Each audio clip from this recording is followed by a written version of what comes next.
Hello and good evening, everyone. I am Radil Mishra from the corporate communication team, and on behalf of CareEdge, I welcome you to our today's discussion on commercial vehicle financing on the Recovery Road. And we sincerely appreciate your time in joining us for this webinar. We would like to welcome our esteemed guest speakers for today. We have with us Mr. Umesh Revankar, Executive Vice Chairman, Shriram Finance Limited, and Mr. Sachin Pillai, MD and CEO, Hinduja Leyland Finance Limited. The session will be moderated by Mr. Sanjay Agarwal, Senior Director at CareEdge Ratings. We'll commence the session with a presentation by Ravi Shankar, who is the Assistant Director at CareEdge, which will be followed by a panel discussion and thereafter a Q&A session with the audience. In case of any queries, you are please requested to key in your panel. Now, may I invite Ravi to begin his session, please. Thank you, Mradul. Good evening, everybody. Welcome to Care Ratings webinar on commercial vehicle financing on the recovery road. First, let us look at the key takeaways from the presentation. CV financing industry is dominated by NBFCs, including the captive NBFCs.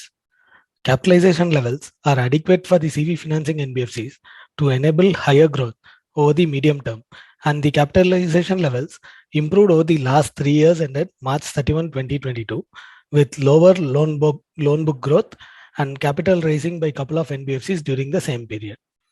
CV financing players have also increased their liquidity buffers before and during COVID to tide over unforeseen risks.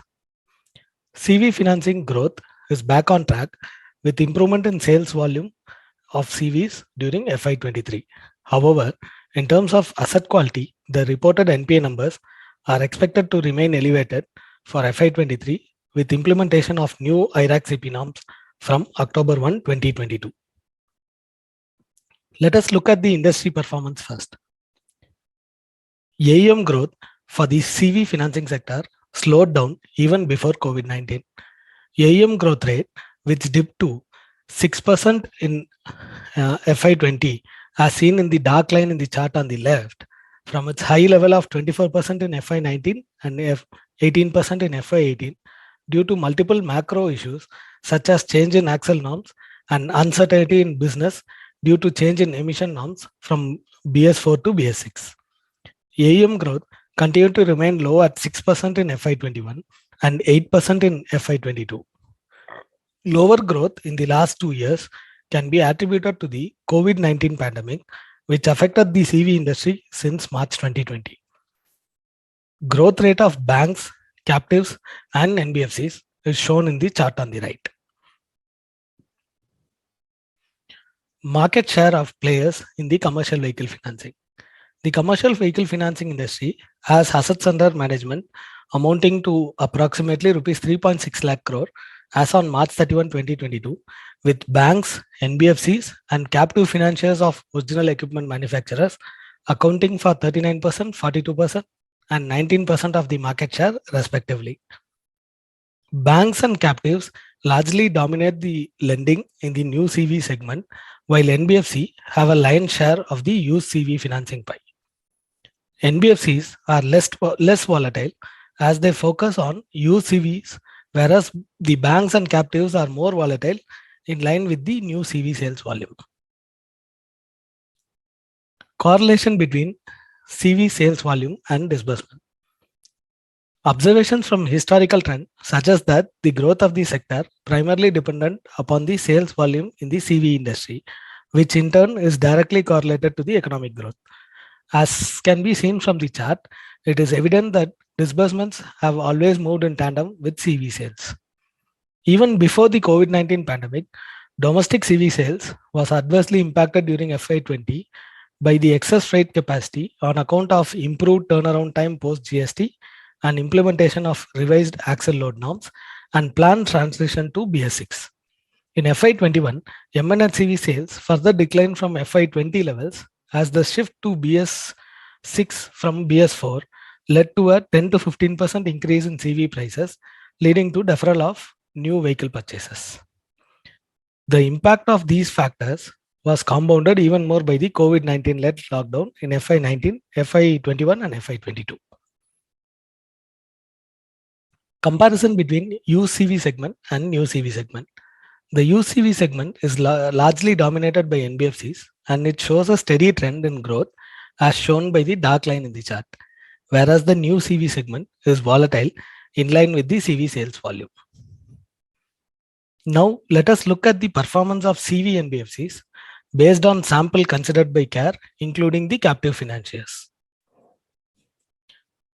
Asset side risk on the rise with elevated NPA levels. Gross stage 3 ratios for the sector improved in FY21 from 6.2% to 5.4% as seen from the chart on the left. Despite the pandemic, as the NBFCs benefited from regulatory measures such as extension of moratorium to borrowers and restructuring of borrower loans, which delayed the recognition of NPAs. The sector witnessed an uptick of 70 bips in GS3 during FY22, as shown in the left chart. The two primary factors leading to the increased stress were second wave of COVID, which had a fresh round of statewide lockdowns, and increased slippages from the restructured book with actual crystallization of the stress on the loan book. However, with not much growth in AUM and NPS remaining elevated, the companies have increased the provision coverage ratio in the last 2 years with increased management overlay, which is seen from the chart at the right. Margins remaining stable, however, increase in credit costs seen over the last few years. The benefits of low interest rate environment were passed on to the borrowers, which led to marginal pressure on yields. This was more than offset by simultaneous decline in funding cost as borrowing rates also witnessed sharp decline. However, net interest margin decreased to 5.3% in FY22 as seen in the green line in the chart on the left. This was due to higher liquidity maintained by the sector on account of COVID-19 risks. Reversal in the interest rate trend could add pressure to the NIMs. However, the same may be offset by release of this excess liquidity.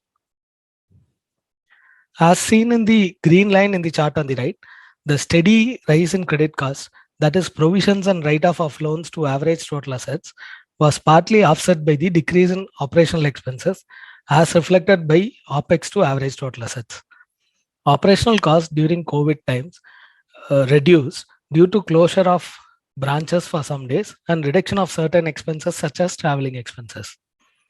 Lower operating costs helped to hold ROTA steady at 1.8% during FY21 and 22, despite increase in credit costs as seen in the dark line on the right. Now let us look at the way forward. Gearing has come down and the liquidity has increased. The sector has seen steady rise in capitalization levels with NBFCs raising capital during COVID and growth remaining lower for the past 3 years ended March 31, 2022. The overall gearing has continuously come down from 6.6x as on March 31, 2019 to 5.1x as on March 31, 2022, as seen from the chart on the left. This provides room for higher growth going forward. Liquidity maintained on balance sheet has significantly increased from 3.3% of total assets as on March 31, 2018 to the peak level of 9.3% as on March 31, 2021 as seen from the chart on the right. So however, post the second wave of COVID, cash and bank balances maintained reduced from the high levels of FY21 and remained at 7.7% as on March 31, 2022. NBFCs, which had strong capital raising abilities, reduced the liquidity maintained from FY21 levels. Nevertheless, it remains above historical levels. Going forward, CARE Ratings expect liquidity to reduce from the current levels, considering that they cause a drag on profitability and given that the macro level risk arising out of COVID have now abated. CV financing on the road to recovery. With visible revival seen in CV sales volume and with CARE's expectation of 22% volume growth in FY23, the CV financing growth is also expected to bounce back. AUM growth of CV financing NBFC is expected to be above 14% for FY23. While AUM growth is expected to be in double digits, performance of players within the segment is likely to witness divergent trend as few players would be constrained to focus on containing NPAs than on the AUM growth. Asset quality will remain moderate. Since the onset of COVID-19 pandemic, NBFCs have been able to manage their asset quality mainly due to the regulatory support in the form of moratorium and restructuring 1 and restructuring 2 framework. On November 12, 2021, RBI issued a clarification on upgradation of accounts classified as NPAs. Consequently, the sector saw sharp increase in NPAs from those accounts which otherwise would have been moved to standard accounts on receipt of part payments. Care Ratings understands that few large NBFCs in this sector have always adhered to stricter norms by not upgrading the overdue account to standard account unless overdues are paid in full. This already had an impact on the NPA numbers that we are seeing in the green line on the chart even before FY22. Also, some of the NBFCs started reporting the same since the issuance of circular, and some NBFCs are following the same effective October 1, 2022 as extended by the regulator. GNPA is expected to increase in FY23 with increased slippages from the restructured book and on account of new IRAC-CP norms. Credit cost is also expected to remain elevated in FY23 as seen in the dark line on the chart. However, as there is no change in credit behavior of the underlying borrowers, behaviorally the ultimate loss is expected to remain at same level, though optically the credit cost may look higher. Earning trajectory is expected to improve going forward for the sector. In short, CARE expects CV financing sector to grow at 14% in FY23. While growth has kickstarted in line with the improving macroeconomic fundamentals, growth numbers are yet below historic levels. Profitability is likely to improve going forward with significant reduction in credit cost from FY24. Most CV financing entities have also strengthened their balance sheet and have shored up capital, which provides comfort against adverse scenarios.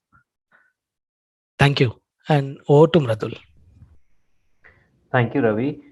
Now, may I invite Mr. Sanjay Agarwal to take over the session, please? Mr. Agarwal is a senior director at CareEdge Ratings and has over 28 years of experience in the field of ratings, banking, and infra finance. Prior to joining CareEdge, Mr. Agarwal worked at ICICI Bank and IFCI. He has a bachelor's degree in commerce, a grad CWA, and a fellow member of ICAI. He is qualified as a financial risk manager from GAP USA and as a certified financial planner from FPSB India. Over to you, sir. Thank you very much. Good evening, everybody. Thanks a lot for joining us for this webinar.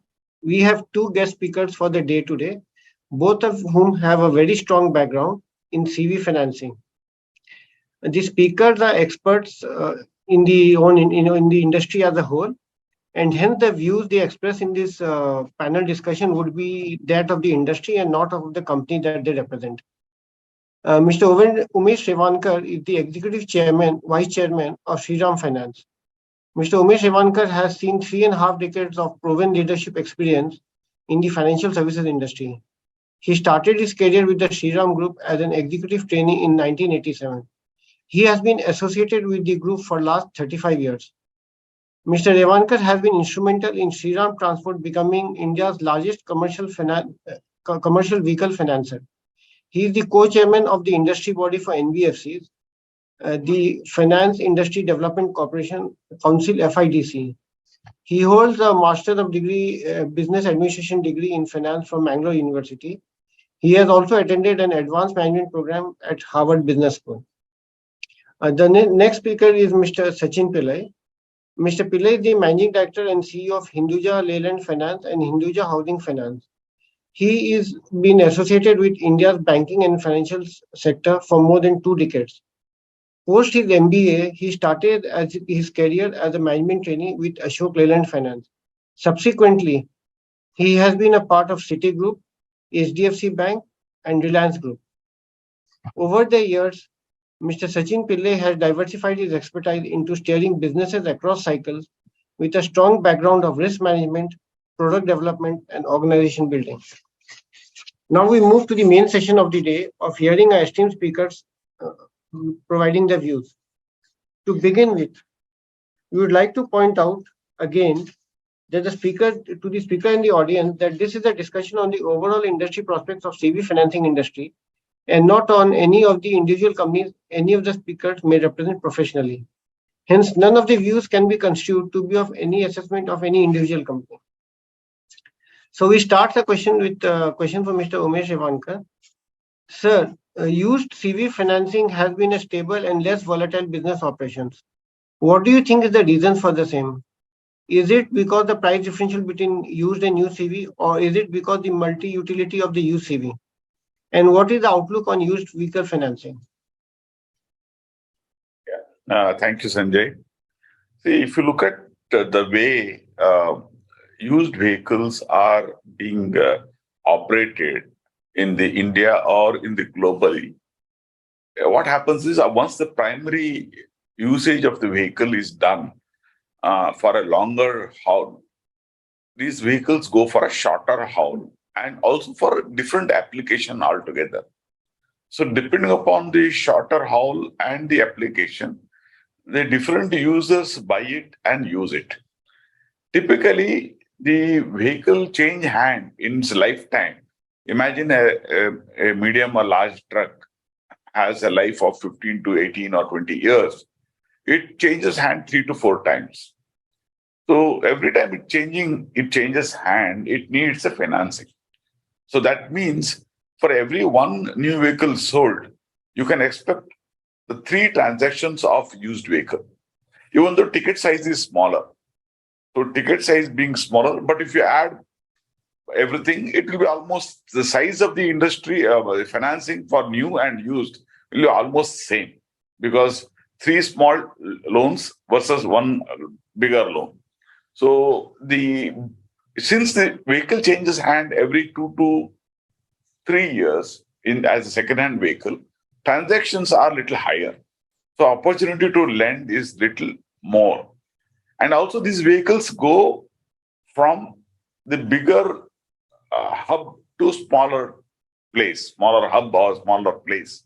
So of course, sometimes it may go from bigger market like Chennai, Bangalore or Mumbai to smaller market like Nasik, Aurangabad, Kolhapur, that kind of a smaller place. Or you can even go smaller towns and smaller villages, depending. Imagine if you need the vehicle to run only 50 kilometers distance in a day and maybe 2 or 3 trips. Then you don't have to buy a new vehicle. A second-hand vehicle is more than sufficient. It is applicable to even in a city. Sometimes, if you look at the last mile transportation of sand or maybe cement or building material, which is of low value, but bulk in material, then the older vehicles are being used. So it's only the application and the person who uses it that's important. So used vehicle having a continuous application for various reasons, the market is reasonably stable. Only thing is, if the vehicle has maintenance challenges, then the vehicle goes out of use for some time till it's repaired and come back. So maintenance expenses are a little high on used vehicle, and that's one of the reason it is not used for longer distance. So a used vehicle with a low capital is preferred by the small application people who are using it for smaller application. So and also it is in the deeper hinterland of any geography. So it depends upon who would like to get specialized into lending into used vehicle or new vehicle. You can do. Typically, what we see is new vehicle is preferred by banks or maybe large NBFC and urban operators, and maybe used vehicle is preferred by a smaller financier or people who are having a large number of branches in the rural and semi-urban area. So that's how it gets distributed. And people also build specialization over the period, because used vehicle need some kind of a specialization. in valuing of a vehicle, understanding the application, understanding the income out of vehicle, and also geographical specialization. All those things are needed in used vehicle. It is little more hands-on and needs more people to run the operation. Okay. Yeah, I think that was a very nice sort of introduction on what the used vehicle industry is. And so you are a very large financer to say that used vehicle is financed by the smaller companies. So we leave it at that. And I come to Mr. Sachin Pillai. So for the last 3 years, ended March 22, growth rate for captive NBFCs are lower than that for banks and other NBFCs. Even in FY22, when we see where the CV sales are picked up, but the captive NBFCs have reported a negative growth. So do you think it is a matter of the composition within the captive NBFC industry, or how do you see the captive NBFC industry position for growth forward? Thanks, Sanjay. Yeah, I think, the word captive has got repeated quite a few times in this question. So I thought possibly I'll take a minute to kind of clarify, like we, are a subsidiary of the second largest OEM in commercial vehicles, Ashok Leyland. We are a subsidiary, but as Hinduja Leyland Finance, we are not in really a captive financer for Ashok Leyland. For we kind of look at being more of a anchor financing support for Leyland, in the sense that we have only around 30% of our book consisting of new Ashok Leyland MNHCV, 70% is non-Ashok Leyland, and also in terms of our market share with Ashok Leyland, we are less than 10%, and there are 4 financiers who are having higher market shares than us. Also, the fact is that over the period, the way we have followed this model with Ashok Leyland as a OEM or as a parent, something similar to what we used to follow during the erstwhile Ashok Leyland Finance days, is to say that risk and pricing is always in the domain of Hinduja Leyland Finance, and AL as a parent or OEM doesn't have any say, and therefore we don't get any additional support from Ashok Leyland. The only one thing which possibly brings us closer to a captive is to say that where Ashok Leyland has a model, we will not be financing competing models. I just thought it would be good for me to kind of just lay down this. And however, if I have to comment on the points that you made more from a anchor or commercial vehicle financer, let me attempt to do that.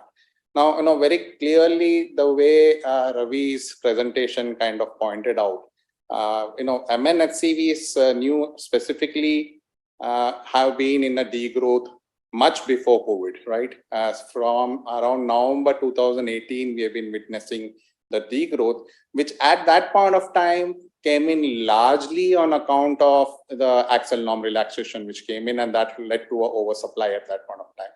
Obviously, then we had a technology transition happening from BS4 to BS6, which did have an impact in terms of the cost of the vehicle going up, which kind of coincided with the onset of COVID in the country. And then, of course, we had that pandemic playing out and its after effect.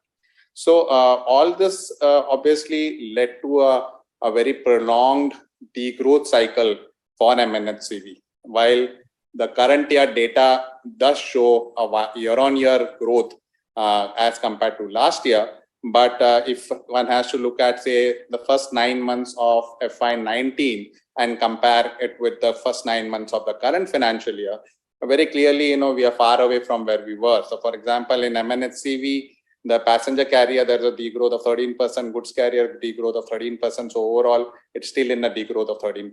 LCVs, passenger, there's a degrowth of 16%, while goods, there is a marginal 1% growth, and therefore overall it's a 1% degrowth. And overall, if I have to look at MNHCV and LCV put together, it's still a 6% degrowth from where we were in FY19, and that's something similar with Ravi Shankar's presentation was also showing. Now, the reference that you made out here in terms of 3 years ended on March 22, major part of that period was during the pandemic. And the whole part of it was when the growth was in a degrowth phase as far as new MNHCVs are concerned. As I said, it is since November 2018 that we have seen the degrowth. Now, we all know that as NBFCs, we kind of focus on the customer segment, which is kind of at bottom of the pyramid. Given the pricing pressures that we see at the top end or at where the fleet owners are there, this is largely catered by the banks. So now this target segment of NBFCs is again most susceptible in terms of when the cycle goes through a downtrend or a degrowth kind of comes in. And that is something that we have seen in the past in 2013 to 2015 when there was a degrowth, and even prior to that also every 3 to 4 years this segment goes through a degrowth, and we see these kind of pressures kind of building up as far as retail customers or first time user, first time buyer, small road transport customers are concerned, which is basically the segment to which NBFCs generally cater to. And therefore, it's prudent for NBFCs to kind of tread along cautiously when one gets into this kind of a cycle. And that is what, I see as a main reason for, NBFCs kind of going slow. Obviously, these customers are impacted. So demand from these customers are also kind of low. And, NBFCs also kind of, tread along cautiously in terms of acquiring new customers. And that also kind of builds on to in terms of the degrowth as we have seen happening during this period. Now, moving forward, of course, with the onset of the pandemic, it had its effect both on the segment, but also this customer segment was a maximum hit, and therefore again it had a impact in terms of demand for vehicles during this period coming in from this segment of customers. In the current year, if you have to look at it, we have started on a very, very cautious note. Of course, with the global crisis, with the fuel price increase having an impact on the operating economics, increase in commodity prices having an impact on the ownership cost, and also the high inflation-led interest rates, kind of also impacting the confidence in terms of commercial vehicle customers going for vehicles. However, the good thing was that by Q2, we kind of witnessed that fuel prices were kind of range bound. We didn't see much of spikes after April. And the impact of both the fuel and commodities started getting reflected in the freight rates and fuel utilization levels, which kind of resulted in green shoots, which were kind of being visible as far as CV sales is concerned. Now, as I touched upon, we have seen degrowth since November 2018, which means that we have seen a degrowth of almost 14 quarters, which is kind of unprecedented. We have not seen it in the past, which in effect, it kind of, as an outcome is that, you had 14 quarters of replacement demand, which was pent up. And with green shoots appearing, we kind of, from Q2, we're seeing the traction, which are kind of picked up. But replacement demand, which is largely now coming in from the fleet owner segment or the strategic segment, as we call it, and which is largely focused by the banks. So, of course, as a ripple effect, we have also seen NBFCs, disbursements kind of picking up, especially in our case, we have our disbursements kind of going almost close to pre-COVID levels since August. Of course, we had a diversified portfolio, so it was not only because of CV in that sense. Typically, with the replacement cycle feeding on to the onset of growth, with a lag of couple of quarters is what we see the demand trickle down to the other customer value chain or going down the customer value chain, which is where the retail segments are and which is where NBFCs are focused. In our estimate, we should see this phenomena playing out somewhere in the next quarter, which possibly will also coincide with a stability as far as interest rates are concerned. So both of these factors put together, we feel that this should ideally lead to a good growth year, matching up to possibly pre-COVID levels in the next year. And then if one has to base the assumption historically how the trend has moved, so when the cycle changes and moves on to growth, we have historically seen that it results into a good growth trajectory for 2 to 3 years with a double-digit growth that we see. So that is something that we expect as we move ahead with this kind of a development happening. So the retail segment growth kicking in is where NBFCs will see the demand picking up in this segment, and that's where that we are focused on, and that is where we see it's kind of around the corner. The one rider to my mind to all this is going to be that fuel prices remain stable and range bound, because any change out there would kind of again postpone this, expected recovery by some more period is what, we believe. Interesting point. So, yeah, I think we'll make this change in the discussion going forward, that we'll use the word anchor on new CV financing NBFCs rather than captive NBFCs. But coming out of your discussion that you raised right now, so last 3-4 years, we have seen CV sales, new CV sales being muted in terms of growth. Current year, we've seen some recovery. So how do you expect this trend, and when do you expect the volumes to peak out or reach the peak levels? So as I mentioned, Sanjay, to my mind, right now, this trend, what we are seeing in terms of the sales growth to kind of form up into a trend and, seeing the, it peaking out or rather reaching the pre-COVID level, which I believe is the first, point to say that, growth has actually come back. That would happen once the replacement demand kind of, veers out and goes, it moves further below from the fleet owner or strategic customers to the retail customers. And we see demand picking up out there. In our own understanding that we gather from our sales force, dealers down the line, the footfalls from retail are still not as high as, or not equal to what, they see in terms of demand coming in from the fleet owner segment. And that's very clearly reflected if you look at the OEM financiers data in the current year. I can relate Ashok Leyland data where the top 4 financiers are banks, which is a clear correlation to say that that's where the demand is coming in right now. So once, you see that percolation going down, and the reason why I'm saying it is that while, fleet owners are the major dominant segment out there, but still in this country, freight movements happen 65% through the small road transport operators. Only 35%, happens through fleet owner trucks. So therefore, it's very, very, important that the demand comes into that segment. And that's something always we have seen that once the replacement demand kicks in, that's how growth starts off. And then with a quarter or two lag, you see that going down. So that is something which I said that, we possibly feel that should happen first quarter of next financial year. And then, we see possibly maybe again, monsoons play a very important role, and that kind of, also if it's normal, then we might see, the sales kind of going back to the pre-COVID levels, which as I said, is the first point of inflection to say that growth has kind of firmly come back. Today, I won't kind of, because we are seeing growth more from a year-on-year perspective, not from a historical perspective. So I would reserve my views to say that growth has fully come back. But yeah, once if this phenomena happens, fairly confident to stick my neck out to say that yeah, it's kind of now getting back into growth, which augurs well then going forward.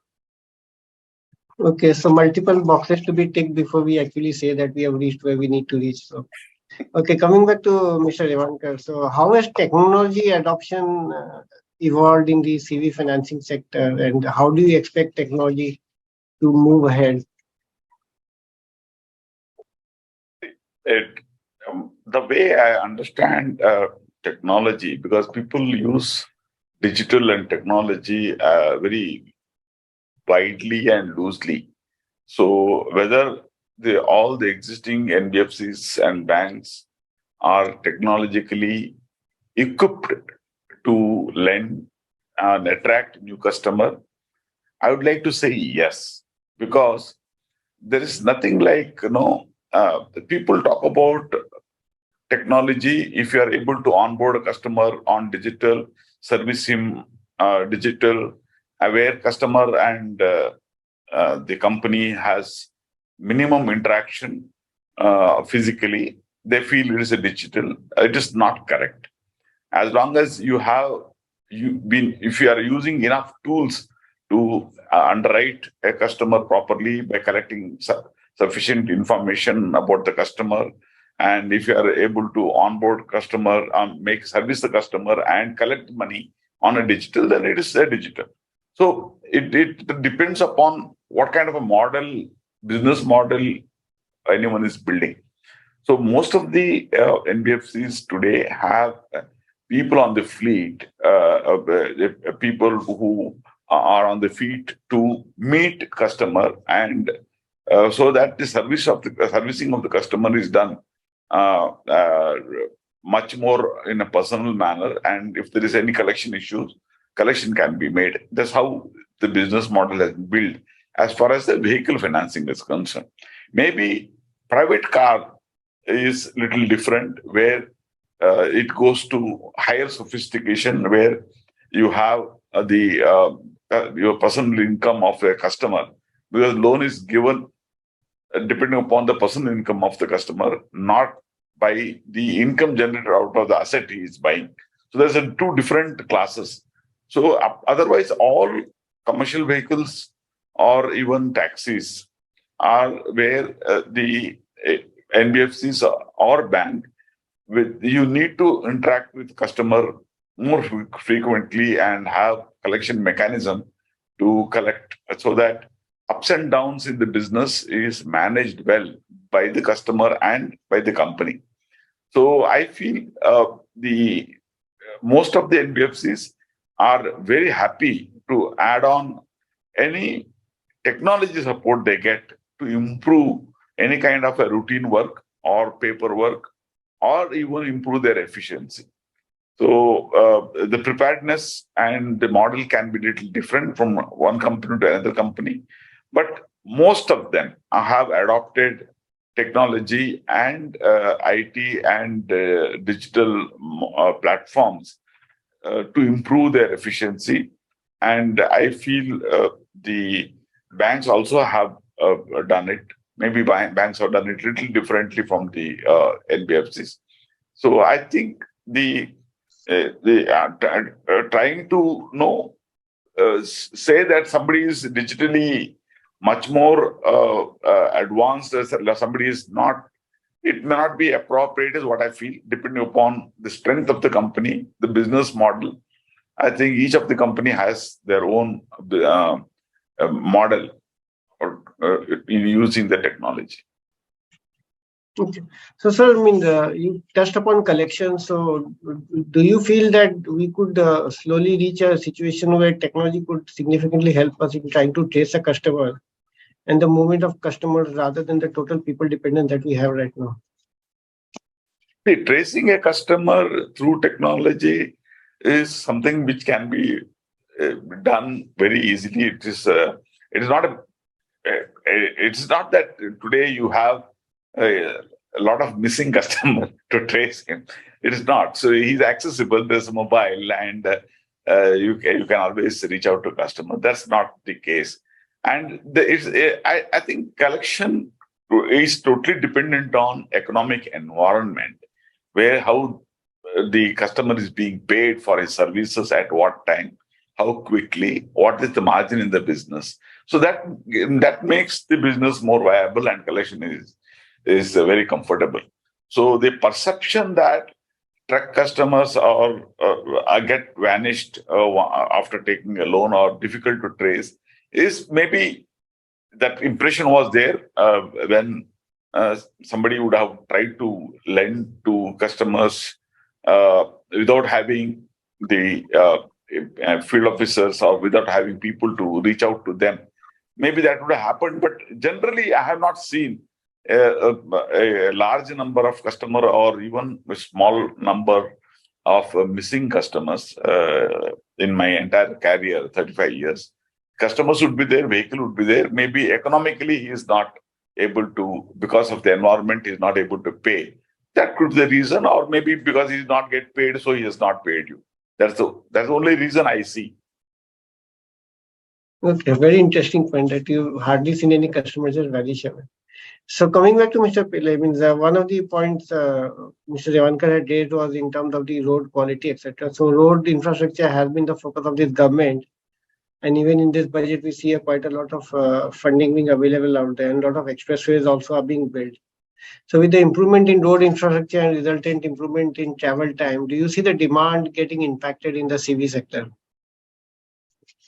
Yeah, absolutely. Because this infrastructure build-up, which our country has seen over the period, has also been one of the reasons in terms of the way commercial vehicle. I mean, not only I would say the growth in sales, but also the new technologies which have come into play as far as the CV industry is concerned. Now we have very clearly seen the way the freight movement has kind of graduated. Like I remember in my erstwhile 95 management trainee days, it used to be a single truck 9-ton, or which was a mainstay as far as trucks were concerned. And then suddenly, we moved on to a double XL 18-ton, which again became the 2214s and 2213s at that point of time, which became the mainstay. And then we slowly moved on to the 30-tonner, and then 34-tonner, then 38-tonner.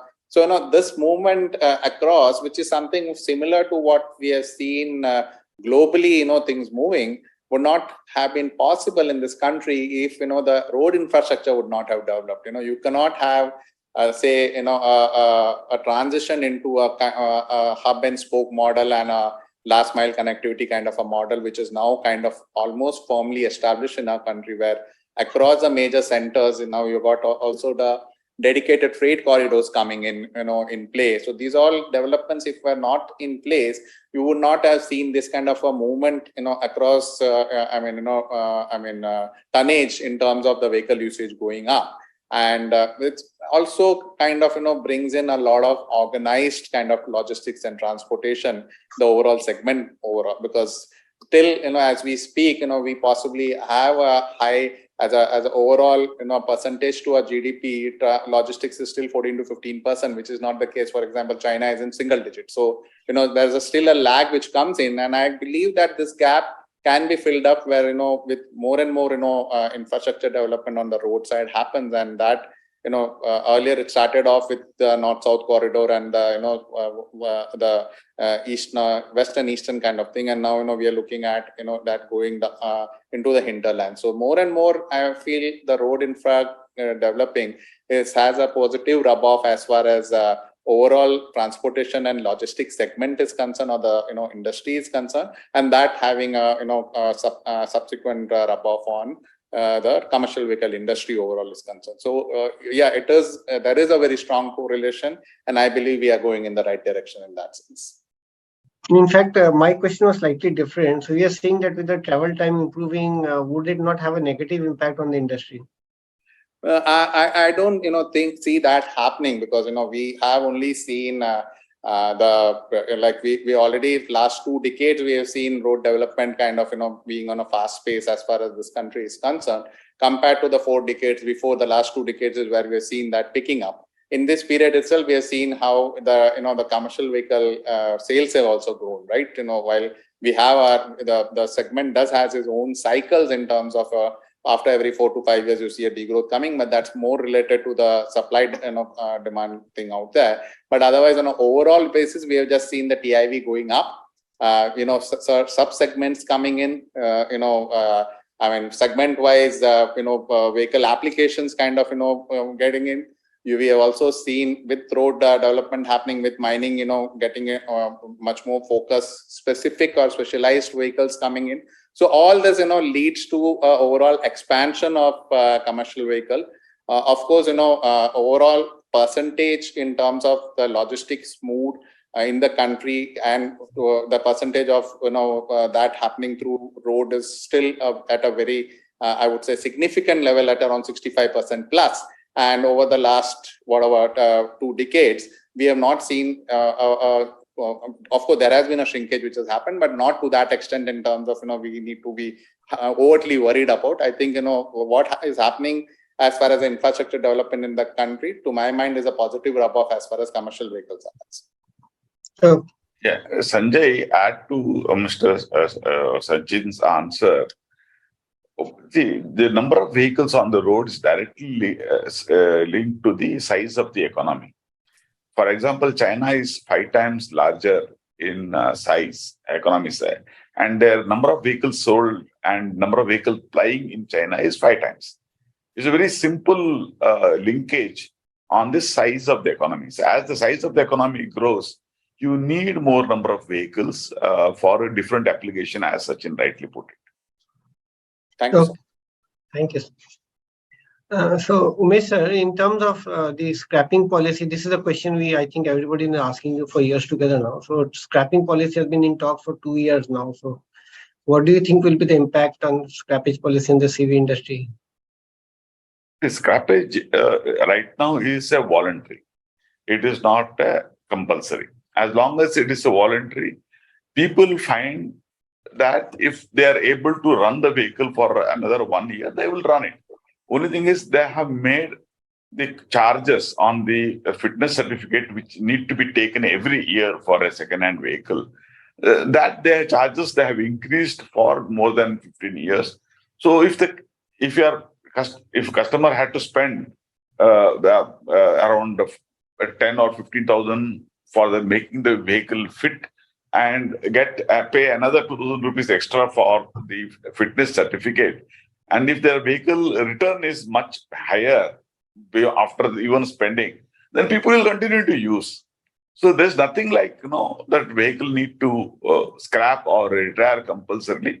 So that's what the scrappage policy also talks about. Not compulsory; it is a voluntary. So I think world over that is a trend. Nowhere there is a situation where government forcibly scrap a particular vehicle or based on the age of the vehicle, unless the manufacturer says my vehicle life is only this much, and after that vehicle cannot be run unless he does such things. Nothing should happen is my view. And now in this budget, government is talking about scrapping its own vehicle and asking the state government also to scrap the vehicle. That means the governments have been running on older vehicle for a very long time. So if you go to some of the government department, you will find the vehicles older than 20, 25 years or even 15, 20 years are being used because there's no replacement. Because once there is a vehicle, that need to be used. And because they need to use, then they have a driver, they have a maintenance guy, everybody is there in the department. So that's how the vehicles are getting used beyond particular life. So this budget, the FM has announced that they will give certain support for scrapping government owned vehicle. That's the first step. And I think once that happens, automatically there will be change. Even in Mumbai, if you recall, the more than 20 years old vehicle, they said they'll not renew the permit because when for taxis, there's a permit. So when they said they'll not renew the permit, then people went on buying the newer vehicle or new vehicle rather. So the all old Premier Padmini vehicle which was run, they all went out. So you will hardly find older vehicle running now because they had a permit, and that permit state government could come with some kind of a policy. So I think the scrappage voluntarily, depending upon the usage and viability of a vehicle, should be left to the individual. But fitness certificate is something which you can insist on because of ultimately the pollution part of it. If they are controlling the pollution to a particular level, then those vehicles need not get scrapped, is what I feel. Otherwise, government should give some incentive. Like I have been suggesting something like a carbon credit on the earlier. You give a certificate for somebody scrapping a vehicle, which can be easily sold. So anyone who's buying a new vehicle tomorrow can buy the certificate from the market. Imagine a certificate has a value of 1 lakh, I can buy the certificate from the market and go and get 1 lakh discount from the subvention or discount from the manufacturer, and manufacturer takes it and gets benefit from the government. Something like that, if you are doing, then there is an incentive for scrapping. Otherwise, there is no such incentive directly now. Sanjay, if I may add on to Mr. Revankar's point, he made a very pertinent point to say that there should be a certificate or something exchange which needs to happen, which also kind of falls into place, because today there is also this kind of feeling that with scrappage policy coming in, new vehicle sales will pick up, which is kind of will not happen, because old vehicle economics, the way it can happen is for that value of the vehicle, not for a new vehicle getting deployed for that. As Mr. Revankar had made in his opening point, where hinterland sand transportation or cement transportation the economics can only work, or viability can only work out if it is, that vintage of vehicle, at that cost, not at a new vehicle cost. So till the time you don't have this kind of an exchange mechanism, which you very rightly pointed out, coming into play, there will be no rub-on effect of a scrappage on a new vehicle sale. That kind of a transition will never happen.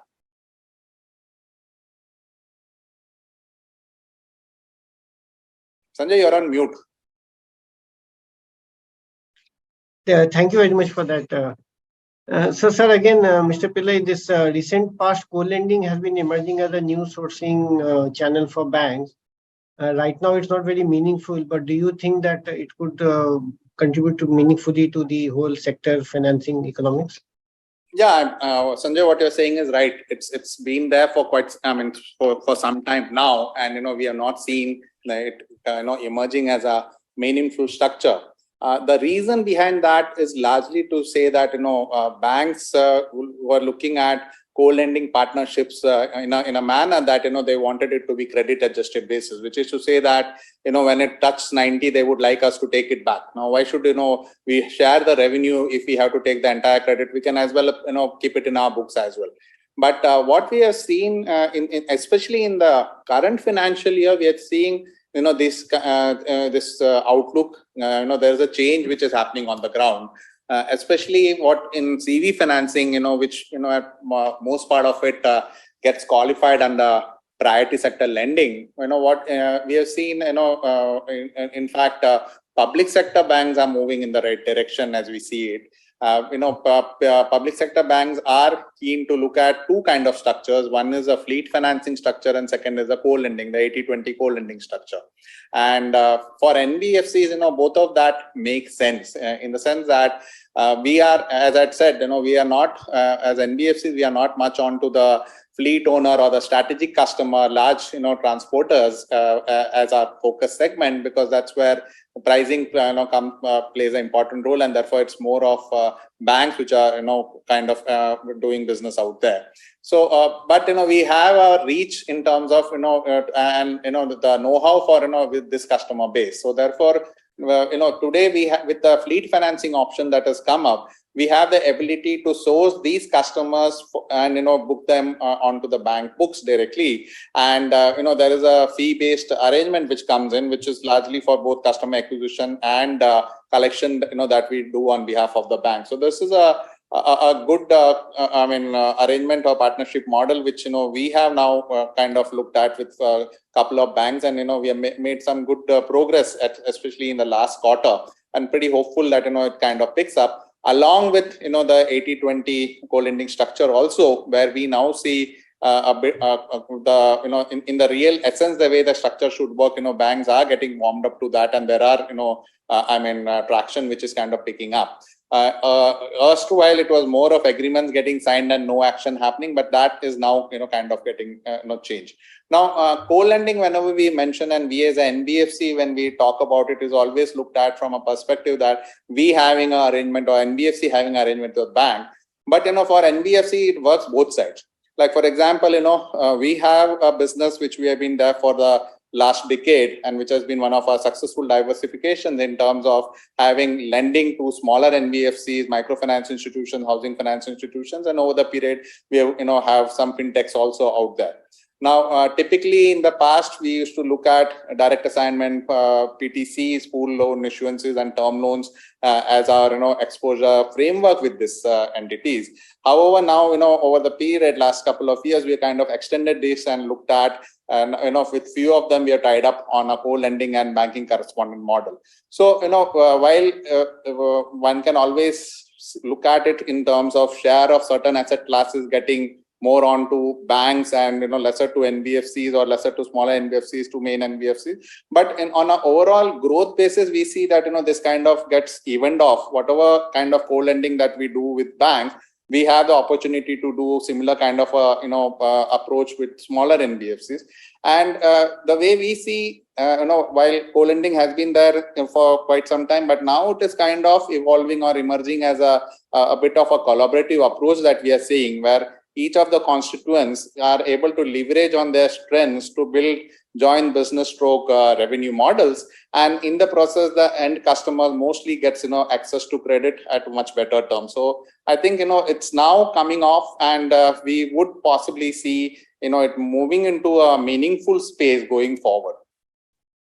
It's a very interesting perspective that while we, as you rightly said, we generally look at banks and NBFCs as being the two partners in co-lending. Correct. But here we are looking at NBFC and NBFC as partners, or probably at some stage bank and bank as partners also. So now, while we are short of time, so we'll quickly come to the last end of the question. Well, we have some audience questions and we'll take them up right now. So Umesh, sir, I mean, in terms of the NPAs level for the industry, they remain pretty high even in FY23, and even the credit cost was high. How do you see the whole thing planning out for FY24, both in terms of the NPA level as well as in terms of credit cost, given the COVID, IRAC norm changes, etc.?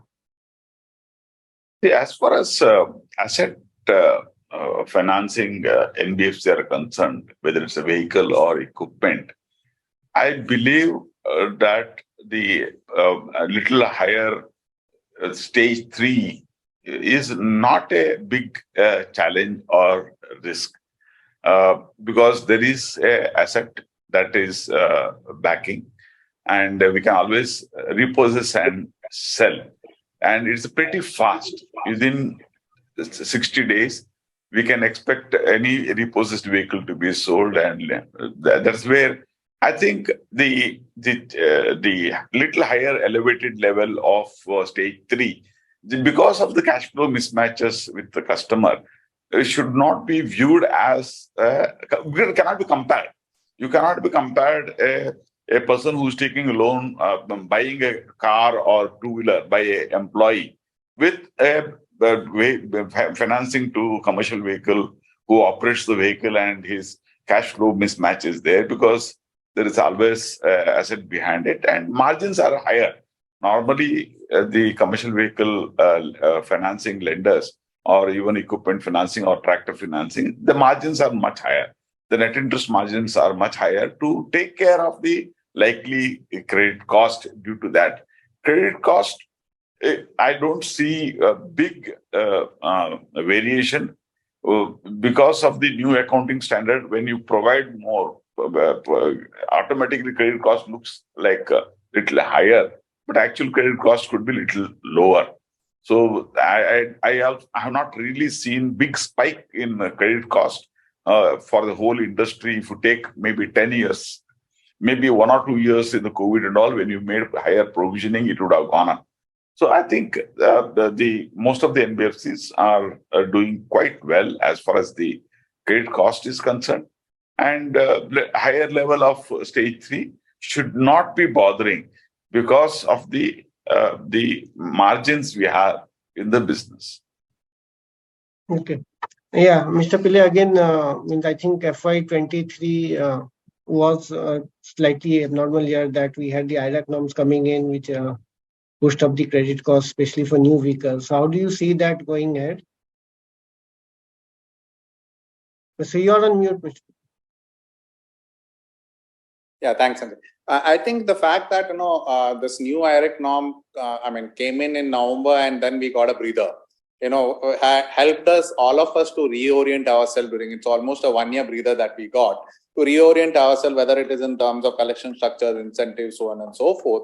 And therefore, we have already seen, I think, 2 or 3, NBFC results which have come in right now, and we are not seeing any drastic or a high spike coming, in terms of, because this is a first quarter after the breather that we all are reporting, and we are not seeing any kind of a high spike coming in. So, which goes on to say, if I with the data out there, it goes on to say that we have taken it along. We have kind of reoriented us ourselves, and this time period of 1 year in between helped us in kind of overcoming this also.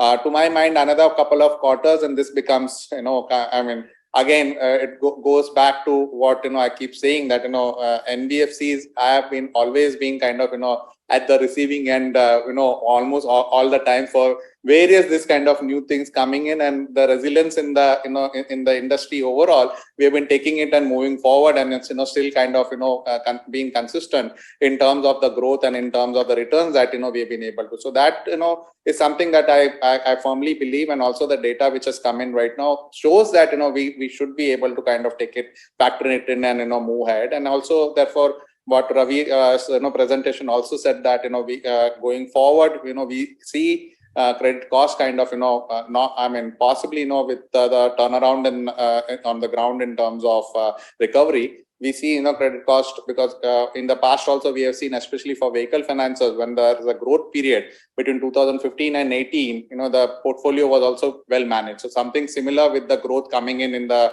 expected to come in the next 2-3 years is what we believe should also help us in managing our credit cost much better, and that kind of translating into better returns. Okay.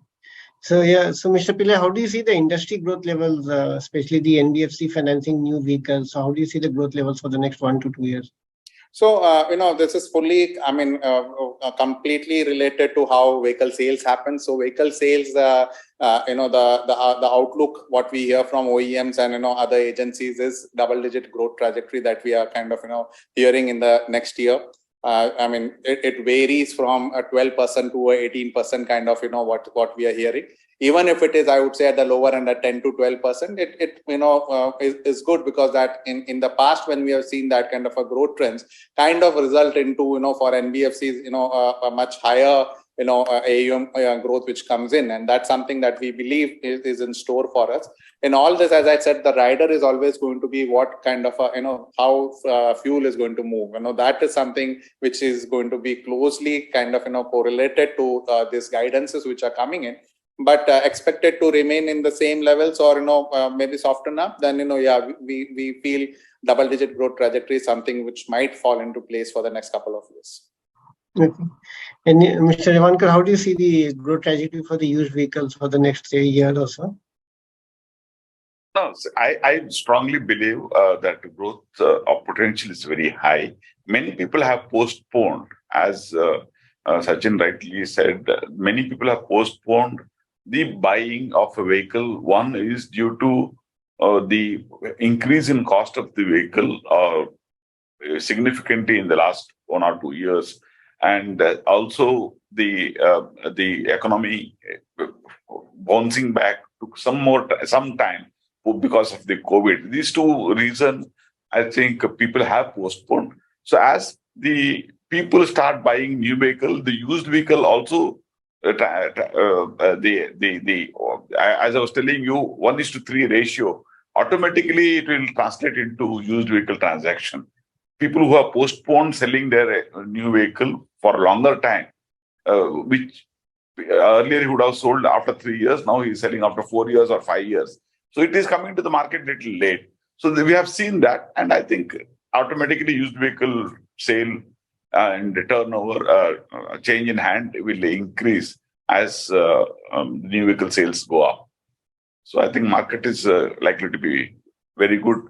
Double digit is definite for next couple of years. Yes. I think we have exceeded time while questions have been coming in. So I think last one question for Mr. Pillai, that EV vehicles, I think that is one question nobody let us go without asking. So how do you see the impact of the EV vehicles on the business as a whole? Look, this transition is bound to happen, right? And it's globally also it's happening, and so is the case of as far as India is concerned. India, I guess, it's more of an inflection point where, while it is a small base that we have, sales, growth has been kind of accelerating in the past year or so. Some data, if you look at, two-wheelers, we have seen it now around 2% of the overall sales. Three-wheelers, which is, excluding the unorganized, unregistered ones, it's around 4%.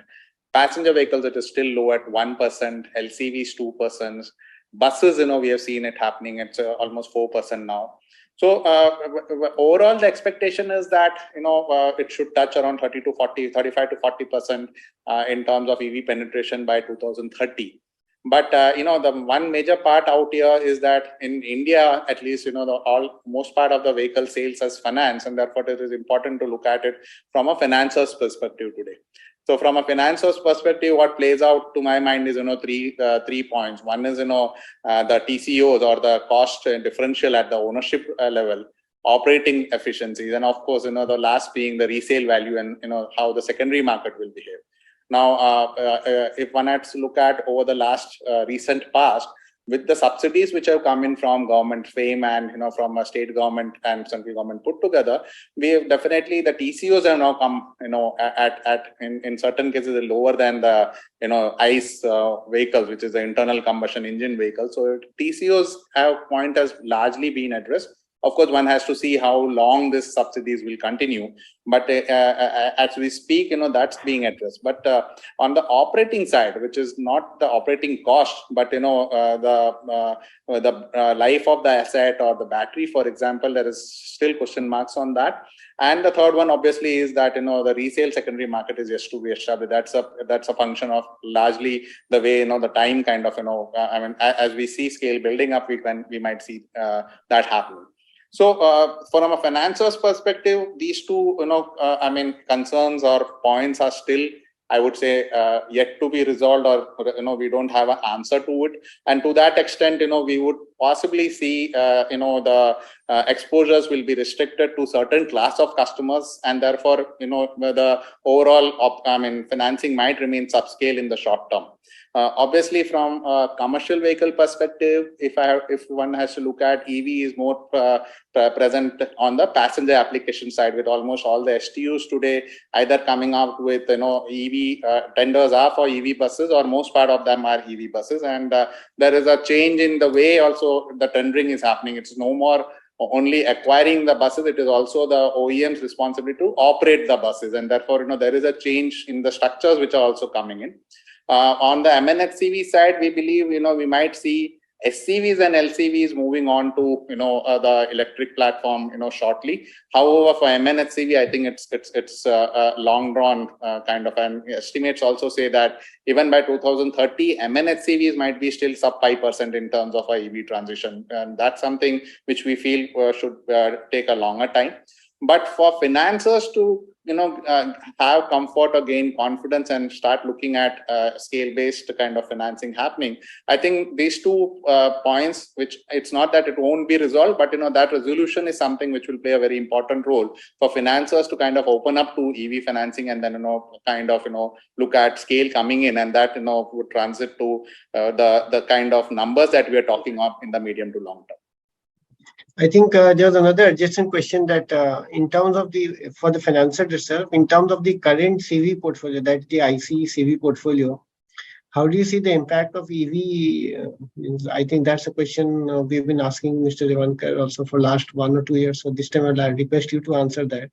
And how do you see the impact on the ICE CV financing that you're doing right now, given the impact of let's say electric vehicles coming in going forward? No, if you're asking, Sanjay, from a perspective of a future resale of the financing of the vehicles that we are doing right now, if I am correct in that assumption, yeah, look, the population level, as we all estimates, if you look at whatever has come out in the public domain and what we hear from the OEMs also, is going to be still below 5%, right? For us, say new vehicle financing today is for 4 to 5 years, and we are talking about these numbers as of 2030, where the LCVs are also supposed to remain. Say the major part of the EV transition is most likely going to happen in passenger vehicles, 2-wheelers, 3-wheelers, so on and so forth. Maybe buses, STU buses in that sense. But MNHCV, as I told you, is even in 2030 is expected to be below 5%. Maybe a bit more would be what SCVs and LCVs would be. So we don't see a immediate or a rapid transition happening to EV today for our antennas to go up in terms of how the ICE vehicles that we finance today, what the resale values would be. It will be a very, very gradual transition is what we believe would happen, not only from the concerns or the points that I raised from a financer's perspective, but also from a technology standpoint. I believe it would be a very gradual transition. Okay, Mr. Revankar, again, any views in addition to that? No, so see, my view is that there may not be a big shift to electric vehicle as far as commercial vehicles, goods vehicles are concerned. As Sachin rightly put it, two-wheeler, three-wheeler, where a light vehicle, small distance, yes, electric vehicle is a solution, and charging points are available, or you can charge at home. So, but for a longer distance, and there other alternative fuel technologies are already emerging. The CNG is becoming reasonably popular. CNG availability has gone up from around 1,500 outlets. Now there are around 3,500 outlets for CNG, which government is planning to increase to 6,000. So the taxis and LCVs on CNG will be definitely more what called more selling or available in the market for financing. That will definitely do. And next is the LNG part of it. See, liquefied natural gas, which can carry in the liquefied form a much larger volume, where you can go for longer distance without have to refill it. So that is maybe the future for the heavy vehicles, and that's where the trend will continue. So I don't think electric is not the only solution. There are other things. Apart from that, hydrogen is being tested and all. Hydrogen technology is yet to become stable for the vehicle technology, but the LNG is or CNG can be fitted into existing engine and can run. So I think that's where things will move. So next 3 to 5 years, I believe CNG, LNG are going to make available, and all the vehicle component being almost similar to the diesel vehicle, we may not have any challenge as far as financing that or assessing that vehicle and going on. So I think for us, it all depending upon the kind of technology and the vehicle cost. That also is important, because electric vehicles are typically without government subsidy will be double the cost. But if you take a CNG and LNG, it can be 15 to 20% more cost. So definitely people will shift to this alternative fuels, which will serve the same purpose ultimately as carbon dioxide, CO2 coming down. And so I think these are all the possibilities in the commercial vehicle financing. And we are looking at it. I am encouraging people to lend to CNG aggressively, and also maybe LNG when it comes, because LNG availability is a problem now in India. Outlets are a problem, not availability. Once the outlets are there, then I think LNG will become much more viable compared to EV. Okay, so I think we have substantially exceeded that time. We had certain questions which were very company specific. We did not take those questions. In addition to that, the other question, but I think will continue to come, and we have anyway run out of time. And I thank you all very much for being a part of the webinar. And I would request the host to take over the session, please. Thank you, Mr. Sanjay, and thank you for your insights. Thank you again to our guest speakers, Mr. Revankar, Mr. Pillai. It was a privilege to host you, and thank you to all participants for being a part of this webinar. For any further queries, feedback, or suggestion, you are most welcome to write in the feedback box, which will be coming no sooner the webinar ends. Thank you and goodbye. I request the tech team to log off, please. Thank you so much.